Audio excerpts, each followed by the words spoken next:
story of the Bloody Island Massacre. About 2 weeks ago, Jim Steele called me, supervisor over our district near Lake County, our 3rd district. He said, gee, they're having a remembrance over near the scene of the massacre, which is over there halfway between Robinson Casino and Upper Lake, on the lake on a little island. And they wait for the sun to come up, just as a remembrance, 60 or 70 of the Native Americans, the Indians, and he and Olga hope to be there. It was so late at night, I was so tired, I'm sorry I didn't go. And I would have made an extra effort if I'd known Jim was going to be there, because he's my friend, and Olga, who runs the radio station. But they told me that they are there till the sun comes up, and they say a few words, because they remember this massacre the way all of us would remember a terrible tragedy in our own past, in the Caucasian or the white American past, or Black American, or all Americans. So I told that story, and I told it not just from the point of view of the Historical Society's records, or what I found in the museum, but also eyewitness accounts, so that we have the whole story, not only of the massacre, but what happened before the massacre and what happened afterwards. Now, Bloody Island has a little history because back in the 1700s, when Mariano Vallejo was a general for the Spanish who owned California then, had a brother, Salvador Vallejo. Salvador was one of the first people, if not the first ones, to come into Lake County and see and discover Clear Lake and the land around Clear Lake. Well, when Ben Kelsey and his brothers and Arnold Stone came in, they were coming from the east like so many people, he wanted to make his fortune on cattle, and it was after the gold rush in 1846, so he wanted to get some of that gold, and he had to have a place for his cattle, so he made an arrangement with Mariano, or rather Salvador, the younger brother, to buy some of his longhorn cattle, and he also rented a portion of land right here, Kelseyville, and also along the other end of the lake toward Upper Lake and Nice and Lucerne, that whole area, which is what Salvador owned at the time, under based on what the terms he had with the Spanish government. Later on, the Mexican government reneged, and he never had it. But during that time, that's the land that Ben Kelsey and his brothers rented for longhorn cattle. The area that we talk about is a small half-acre island on the north shore of Clear Lake. Again, not far from a place between Robinson Casino and Upper Lake. And there's a monument on the Highway 20, if you ever stop and see that monument. And that's it, it's close to the lake. It was a great place where they did all their fishing and hunting. And as you know, they made the best baskets in the world, and snares and nets. And then they hunted the hills above Upper Lake with their food. And they were very ecologically conscious, because as population grew, starting with the 12 to 15,000 years when they came down from the Iberian Peninsula, at a time when it was 1,000 miles wide. That was because the Ice Age had dropped the water, let them down so far. Hunting, following the herds. From that time to this, their population had grown. And so they made it a rule not to be closer than 7 miles apart all the way around the perimeter of the lake. They're very conscious of the earth and ecology.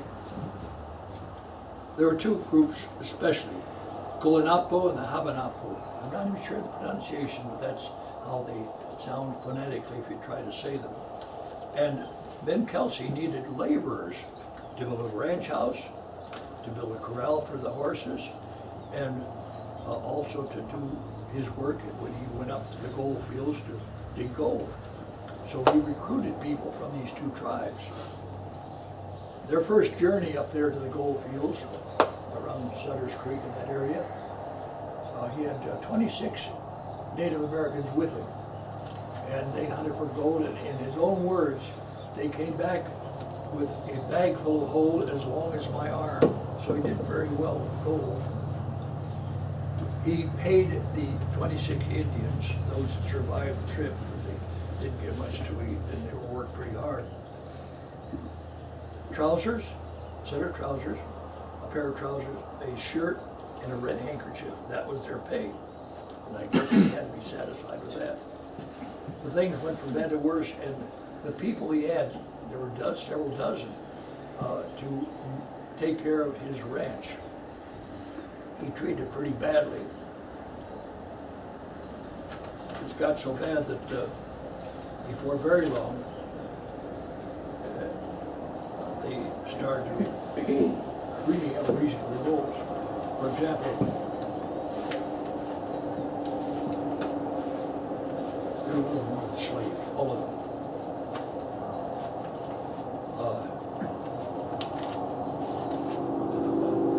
This is quotations from the Native Americans that was carried on, interpreted, and kept records. Yeah. One of the natives, and his name was Sweeto Batus. He said, "The white men worked us so hard we cannot go fishing or hunting to feed our families. They are starving. 20 of our friends starved this winter just to show us the white man's power. 4 of our tribe were whipped to death to show us we must do as they say." And others was a quotation by Kranas, A-R-A-N-E-S. "They shot the son of Batuli. The women gave the boy a few cupfuls of grain, and when the white man saw the boy had eaten, they shot him, because they had given it to him. They parceled out the food. They parceled out the food, and no one else had that right. The final blow was when they forced the Indians to bring their wives and daughters to them, so that they might pick the pretty ones and defile them for sport. And when the brothers refused, Indians are talking, when our brothers refused, they were tortured by being hung up by their hands and horsewhipped for sport. They whipped any families they found after dark, or they tied them to the ground against a tree with rawhide to die from thirst in the hot summer sun the next day or the days following. So they decided they had to do something about this, but they weren't quite ready to kill Kelsey because they had guns and they were organized. They were starving at the same time. While they were gone to the gold fields on the second trip, the Indians went out to kill one of the beef to feed the starving people among the people that were enslaved, their fellow slaves. And they took a horse to corral the beef, and the horse got away. They knew that they would be punished for that. The horse getting away, probably killed for that. So that was the trigger that caused them to decide to go ahead and kill the white men when they came back. They decided on a money payment for the person who actually killed Ben Kelsey. That was 16,000 beads. Bead money was their method of exchange.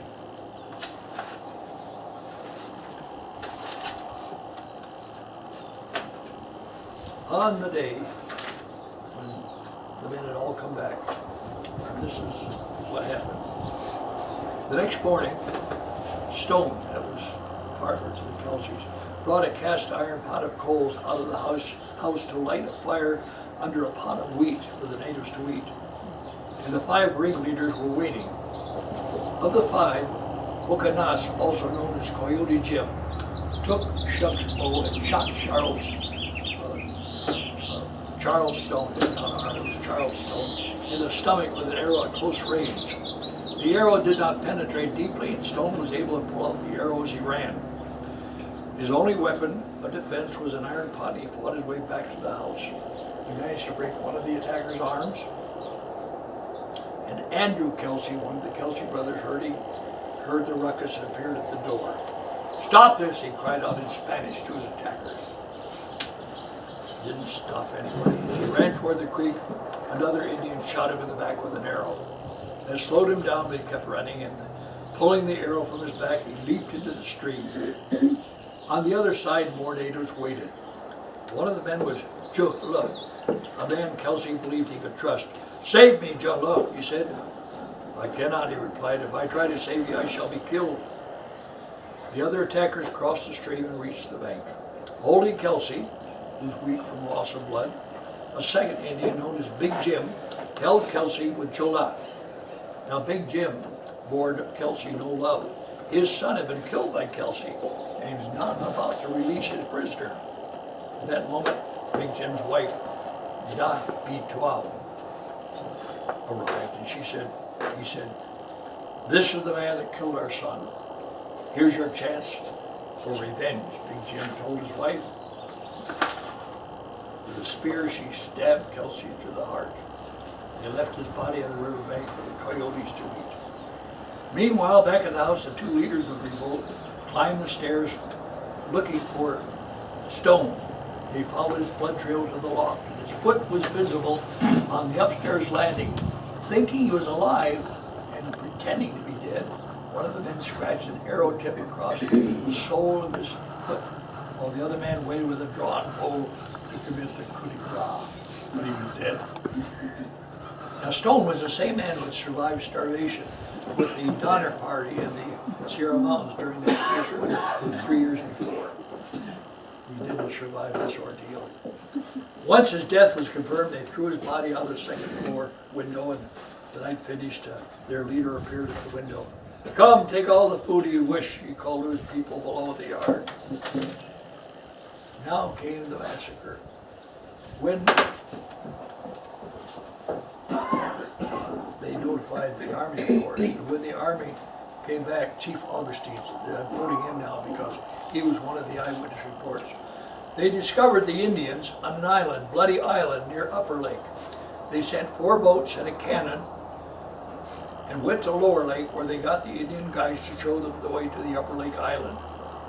The rest of the soldiers went around the lake, taking a cannon with them. With those boats into the slough, the boat soldiers began firing their guns, and 5 Indians went out to give battle. One with a sling, the other with bows. The cannon was never fired. The Indians took to the tules, hid in the water, keeping out of the way of the soldiers. And according to Augustine, only 16 were killed. Now Captain Lyons made a report to his command. He said, "I instructed my second in command to make a ruse." He instructed his second in command, Lieutenant Davidson, "Take a party of dragoons and your 2 howitzers to the north and east end of the island. Begin your bombardment from the mainland. Shoot across Island Creek so to draw the Native Americans to the eastern side."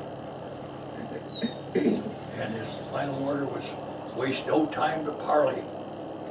They carried out the plan, and the infantry followed. There was a tremendous volley of shots, and the soldiers dropped many of the Native Americans. Slaughter began. Historical Society says in their report, 5 of the Native Americans went out to give battle, one with a sling and the other 4 with bows and arrows. And the soldiers, he said, the fallen persons not yet alive, as well as survivors, were bayoneted. Not only the males were killed, women and children were murdered where they stood.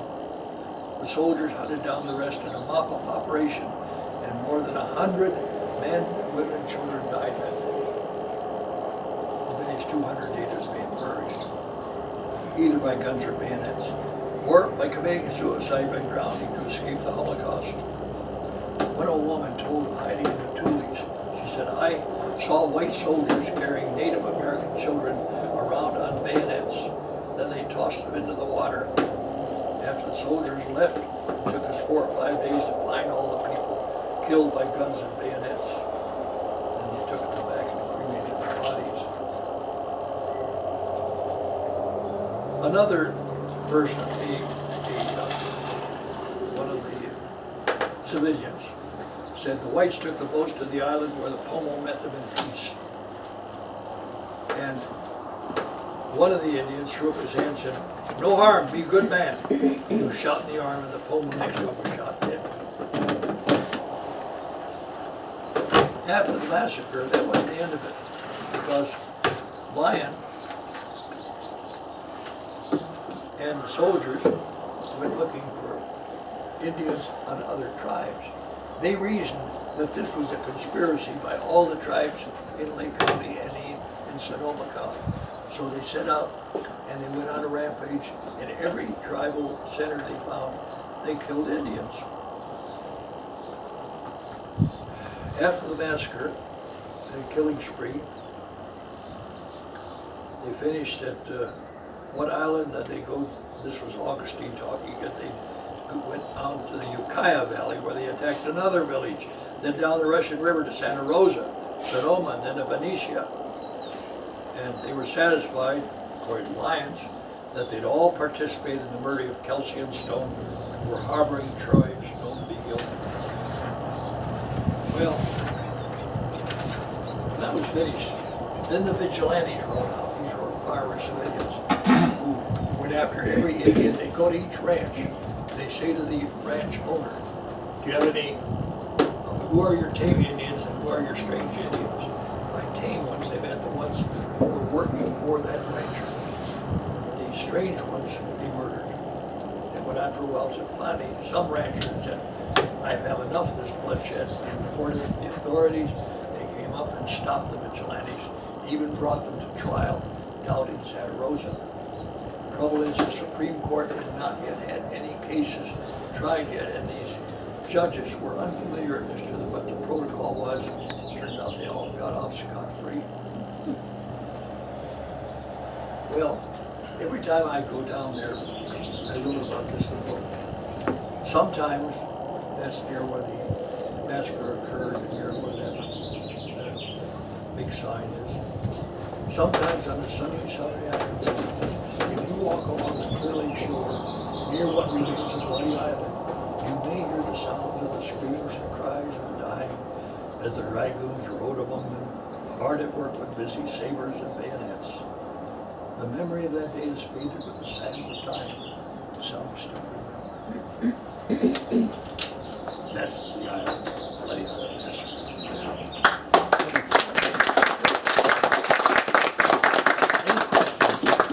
Yes, sir. I had heard some time back that they were selling private land in that area, and they were going to reflood the island, or make it an island again. Is that still going forward? Well, let me say this before I answer that question.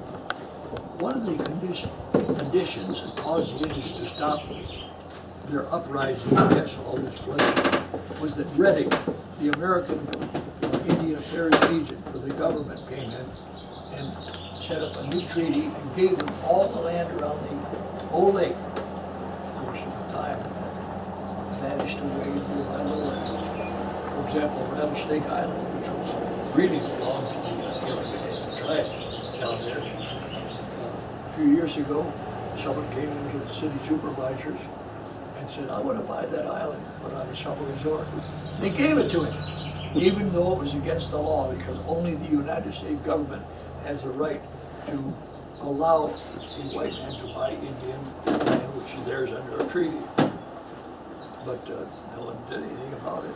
And I wrote a chapter about that in the book, because Jim Brown, their chief, their captain, can still, if you find someone to work pro bono, because they don't have the money, can bring suit against the government. They can't get the land back because it's got a swimming pool on it. And even though their bones have been there for 12,000 years, they satisfied that by having outside Indians come in to prove that the local ones wouldn't touch it. And they want to be recognized as having as far as that lake, or that island, I don't know where it's now. Probably it's just part of the unsold county territory that's available, or it's still under treaty. It might even be part of the Robbins Casino territory that they have by treaty before and after Robbins Casino, where it's located, because it's very close to that. That's the most likely answer. It's owned and under treaty to the Indians. Yeah, a couple of years ago, it was in the newspaper that all that land, where the monument is, which you go down out in there, and there were private dwellings. One of them was a real estate broker who's now gone, he died. Oh, really? Yeah. And anyway, the government bought his property because they said at that time they were gonna do something with the slough, the dikes or whatever, the levees, and re-flood that so it would become an island again, but that's been like several years ago, I haven't seen anything move forward. Any other questions? Yes. All of the tribes were of Pomo? They were all Pomo But descent? there are different tribes that couldn't even understand each other's language sometimes. But there's a general classification of Pomo Indians. There were other tribes with different names in other parts of northern California. But Pomos were a very large tribe with 14 or 20 different sub-tribes. Did you just start?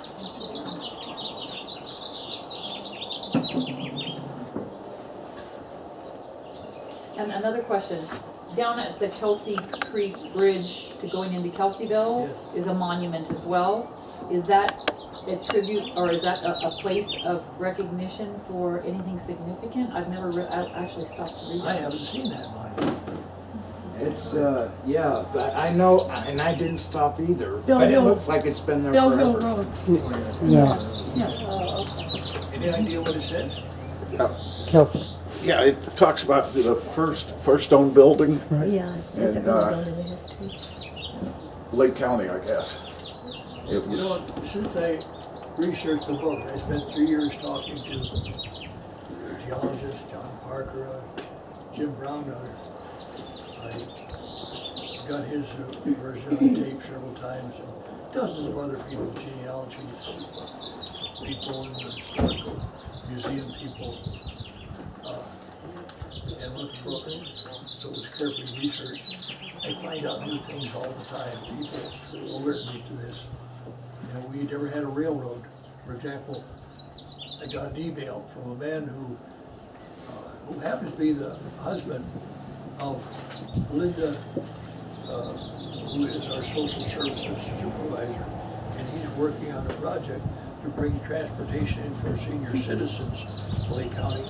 And one of his arguments is we don't have any rail transportation in Lake County. And when he read the book, he noted that I have a chapter on the railroad that never was, the Coast Railroad. They were stock on it. They told everybody it's going to be the grandest thing since homemade bread, and it went on until almost to the beginning of World War I. And then they went nuts, crazy. There's nothing there except a few rails were set, some excavation work was done. And we don't have a railroad, never did, except for the one maybe in the mountains. There's a couple of with a small vehicle to bring lumber down where they could cut it up. Yes. This is kind of a comment question at the same time. A few years back, I can't remember how many, the Pomos, were the natives here, were trying to get the name of Kelseyville changed because of the Captain Kelsey's massacre. Absolutely. And that never, and my grandson goes to Kelseyville school, and now they made him take away the chiefs. They've been the Indians, Kelseyville Indians, for ever since I was a kid, when I went to Clear Lake High School at the Cardinal. Now they can't call them the Kelseyville Indians anymore. So it's still an ongoing battle. Yes. You know, if I were a Native American, I would resent the name Kelsey. Yeah, I thought they did. They were a hard-bitten lot, but still, they were sociopaths in one sense because they had no reason. He'd get the Indians out at a party and he started shooting up their feet. So they danced, damn you, dance, quoting him. And they were very cruel. They treated them like animals. They considered them less than human, although so that people, when they were naming towns and lakes and bridges and things after Kelsey, they didn't think of any of that. But he hardly deserves that kind of recognition. He was a pioneer when his brother and the brother's wife came by overland. They had a rough time of it before he got to California. And she wrote her diary, it's in the book too, just what she said about life for a pioneer woman in the diary, and about her husband, and the Indian attacks and things of that sort. So they're hard men. It was a hard life for everyone at that time. except that Kelsey were harder than most. Yes? Are there descendants of Kelsey still living in Lake County? And if so, do the Pomos, the current Pomos, still have a resentment towards a general population towards the white people? They probably are, and I don't think they do. They're a little more mature in their thinking that ours are kind of a grudge over something happened 200 years in the past, or 150 years in the past. They just want to be recognized for themselves now and get back what is really theirs. I speak of Rattlesnake Island as one. It's a common thing. Listen, there's one man, one of our fellow citizens, who is descended directly from Martha Washington and George Washington. Adopted about one in my blood. And he was given 16 acres, not him, but his descendants, by Martha, grandson, as part of the land she owned, which was 3,200 acres in Virginia, which is now the Arlington National Cemetery. And that 16 acres is still legally belongs to Vincent and his living relatives. And I wrote about that. And he's written to the Black Caucus because he's a black man that is white, period, because so many African Americans were intermarried, probably raped by white Southerners. And now, in about 50 years, the color line will be drawn. There's by some people still.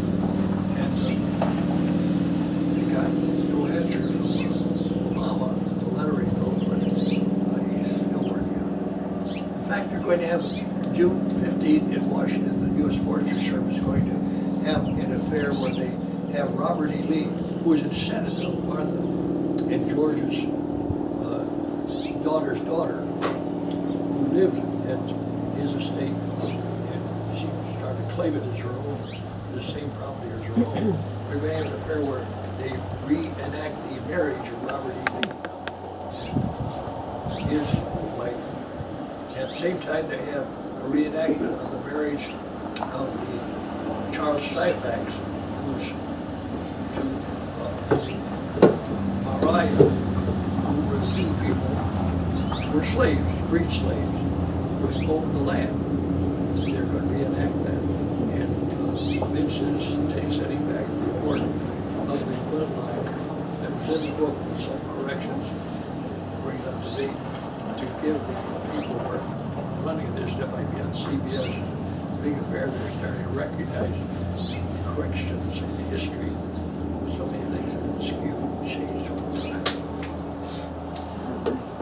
Gene? Back to the homeowners, I do recall quite a few years back where they did a ceremony and they went to the monument. And I don't know what they called the ceremony, but forgiveness or peace that they did speak about that. That's that affair that I mentioned earlier, that they go once a year They said that touched them on. near the island of the Massacre. Yes. Yeah, that's what Jim said that they did, and luckily I'll be invited next one. I'll certainly go. Gene? Yes? I've listened to Jim Brown on the radio, and I'm aware of the financial problems of most of the Pomos. But the casinos are just rolling in money. And what do their leaders say about not supporting a legal action to enforce some of these old treaties? You know the story behind that? I'll tell you, Steve. Greed.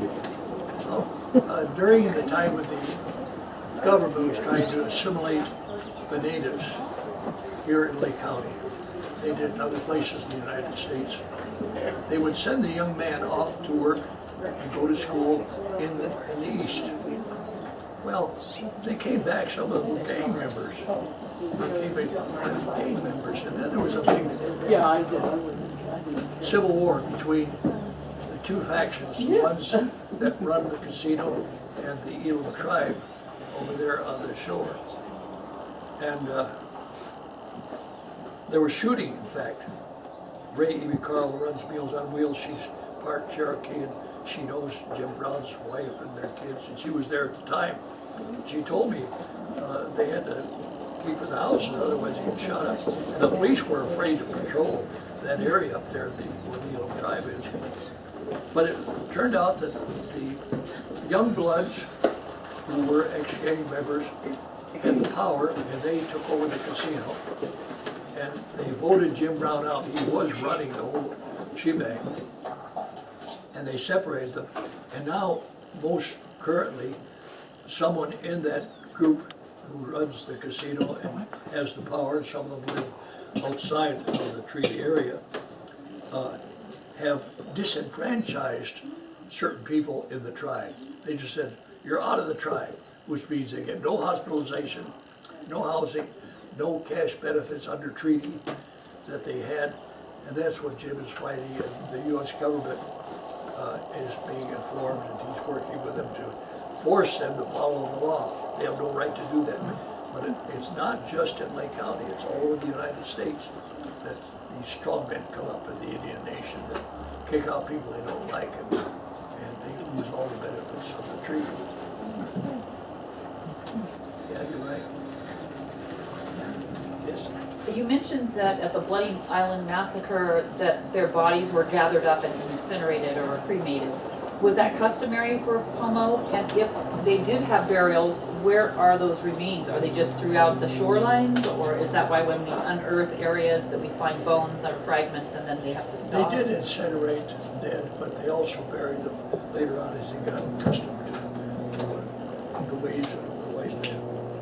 But at that time, there were so many corpses that they just got, it was a disease possibility, so they just burned them. And where they burned them, I have no idea. I don't know where they incinerated the bodies. So they got rid of them. But they had to get rid of them. So there's no official area, like we have cemeteries, there's no official place where bodies are left from? I've never researched that. There may be. It would seem to me that in honoring the dead, whoever was responsible for it, doing the burial or the incineration, would have paid them that homage and put them someplace that is a place they could use as to remember them by. But I don't know where it is.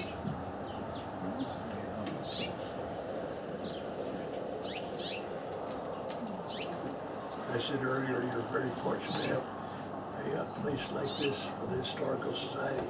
It's a wonderful place. This building, you.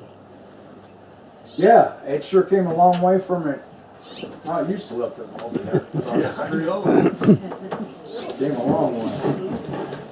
Any others, questions about the book or anything else you want to ask? Gene, you mentioned the gold that they went after. You said Sutter Creek. Is that Sutter Creek over in the foothills? Yeah. Well, that was a long trek back those days. Where Sutter first found gold, that whole area was Yeah. a beehive of Easterners who would come out to make themselves rich. But they traveled from here to there to do their mining. Yes, they did. Wow. And did they walk or horses, or, I mean, because I can't picture they gave every Indian a horse. They took a No, trip. they carried packs, that's why a lot of the Indians who were malnourished, they died on the trip.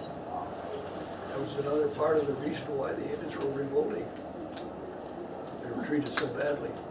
He was a survivor given these pair of trousers, a shirt, and a red handkerchief, that was it, for all the work they did.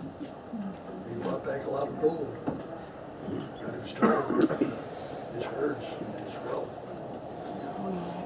And there was no gold in these hills readily without mining? There was no gold available? I deal with that in the book, our mineral wealth in Lake County. There's gold, but there's not a lot of it. See, where you find lead, often you find gold. We had a lot of lead. And that was part of the mercury mining that they did to get mercury out of the cinnabar mines. But they got a lot of gold by panning and just digging into the ground in Sutter. There was a lot of gold in there. And that's where they went to get the gold. They're more intent on using Lake County to have pasturing for their longhorn cattle and breed their cattle and horses. Statehood is 1850. Isn't this all pre-statehood? I don't understand how Americans are living here and as a military before California's a state. Well, no, but the Civil War was coming up, and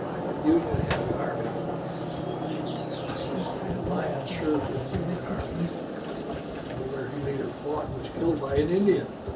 So he got his comeuppance. He was killed by an Indian during a battle because the Confederates and the Union both had Indian troops in their armies. And he got his comeuppance. But that's the reason they were out here working, trying to keep the Indians in check all over the West as America was expanding. Same time, the Confederate States were unhappy, had been for 2 or 3 centuries because they saw their right to own slaves was slowly being eroded so far up to that date, 1945, 50. You have 6 states slaves, 6 states free. Another state was brought in from territory to become a state. 7 states free, had to be 1 slave, 1 free to balance it up. Because the Congress was made up of slaveholders, congressmen as opposed to anti-slavers. So it got to be a pretty fierce battle until the point came when they finally decided to leave the Union. Legally, they're entitled to do that. The Constitution allows it to secede. But Lincoln made it his business to keep the Union intact, one United States, wrong or right, and I think he was right, even though he used illegal tactics to do it. He said they were seceding illegally. So what the war. Yes? Anyway, they didn't realize how dedicated the Southerners were. Most Southerners never owned a slave, didn't have the money for slaves, to be landholders. And a story that slaves, and Bill Smalley felt good about this because he's an ardent pro-Confederate, that the Southerners treated slaves badly. He said, no, that's not true. The Northern bankers had all the money, and when the Southern planters needed money for their plantations, they had to go to the Northerners. And if they defaulted and had to declare bankruptcy, they had to sell their slaves. They had to sell them where they could. And mothers and children would be divided, brothers and sisters would be divided, sold to different owners. He said, that's the reason for it. That may be part of it. It was a bad time. The book I'm working, it's finished with being edited by a very capable editor here. He's been on here for months, Support a Conspiracy. It was a story of that time, and I tell about the reason why we had a civil war. It wasn't about slavery, although it was a contributing cause, of course, because there were slaves held in Maine, up in the north, as well as in the south. They're all over. As one Confederate prisoner said, he was asked, why are you fighting in this war? He said, I'm fighting for my rights. They understood that the state had rights, and the federal government was taking those rights away from them. Robert E. Lee was asked to relieve the Union forces when the battle began. Be our general. He said, no, I can't. Why not? Because I owe my loyalty, this is the way they all felt, to my state of Virginia, not to the federal government and the vague things somewhere in Washington that collected taxes and told us what to do, but to the state. And that's the way the Southerners were. Although when they confederated, they began with the Constitution almost like the U.S. Constitution, and they were once more part of a group, not with individual rights. It's a story that's interesting and leading up to the Second Battle of Manassas, which is the crux of the story I wrote. And the man who should have been honored instead was kicked out of the army and added a coward, Fitz John Porter, a major general, simply because they needed a scapegoat for losing that battle after having lost the first Battle of Bull Run so ingloriously, where they thought for sure they could put these Southerners just once and for all in the middle battle. And it took them 20 years, but with Ulysses S. Grant, who was no longer president, Longstreet, and Robert E. Lee were all testifying for Porter. He not only was given all his medals back, all his honor, but they declared he saved that battle from annihilation because 2 weeks later, because they were not destroyed by me as they could have been had he not held Longstreet up for 10 hours, we lost 40% of the men. And at Antietam, they stopped invading the north and turned them back. So it's a tapestry that's all interwoven. Our Lee County and Civil War and all of the stories that happen here happen all over America. The book is a commonality with our history, no matter from what state we came from, part of America, as Americans. And thank goodness they're going to, one more time, recognize the important part of our history tomorrow at Paleno at the parades and fairs they're having tomorrow. Can you tell us, do we know what percent of the population currently in Lake County is of Pomo? I mean, do they keep records, or is there hundreds of them, thousands of them, that make up our population? Thousands. 5,000 are recorded Lake Board. I can't tell you the percentage. They've assimilated pretty well. Businesses, they work all over the country as well as in their tribe. They buy what they can. All the casinos help, except in their case, the casinos were taken over by these roughnecks. What they voted on to give them all got a cash settlement. So Jim got a sweet check, which like most young people, the check they spent it right away. But he wanted to make sure that the money from the casinos went to make better streets and better houses and the water system. When I would see it the first time, I looked around for the bathroom. I couldn't find one. Jim came out with the bathroom and said, there's an outhouse here. They don't have anything. They did have it that time. Are you speaking of an Upper Lake, of the Gillum? Gillum tribe. Yeah. They've gotten some improvements. Some nice housing houses. There are a lot of things they still do.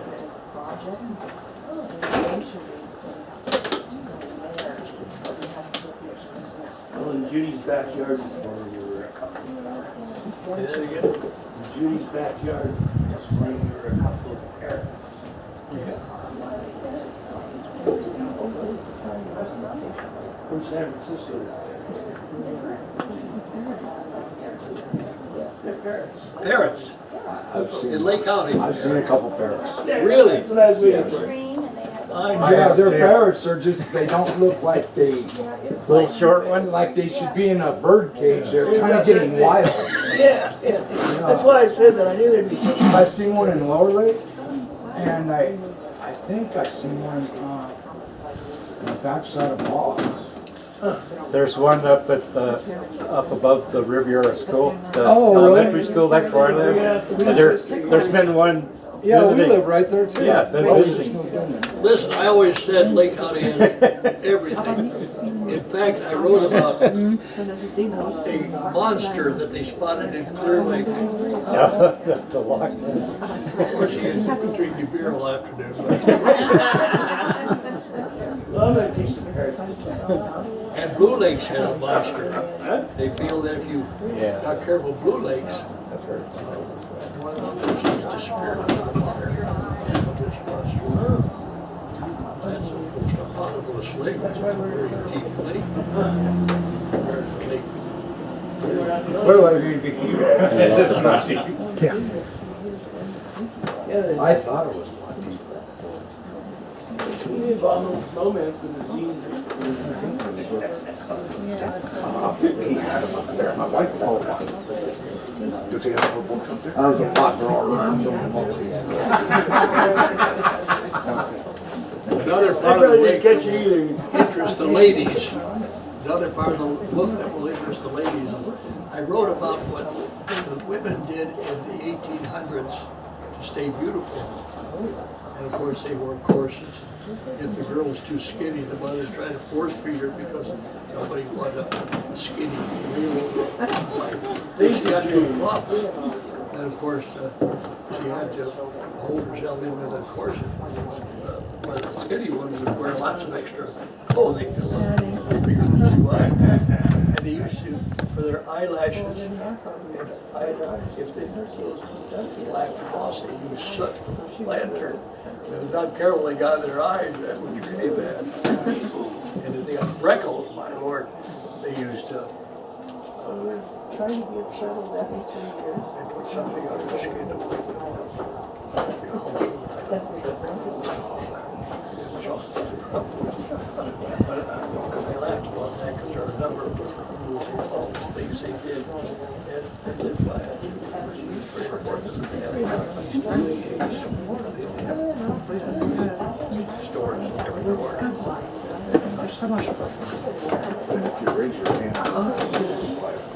I'll wait a minute. You'll have you up there. I can answer your question, Steve, all afternoon, you like it. Getting a little hoarse. Is there anything else that anybody wants to do?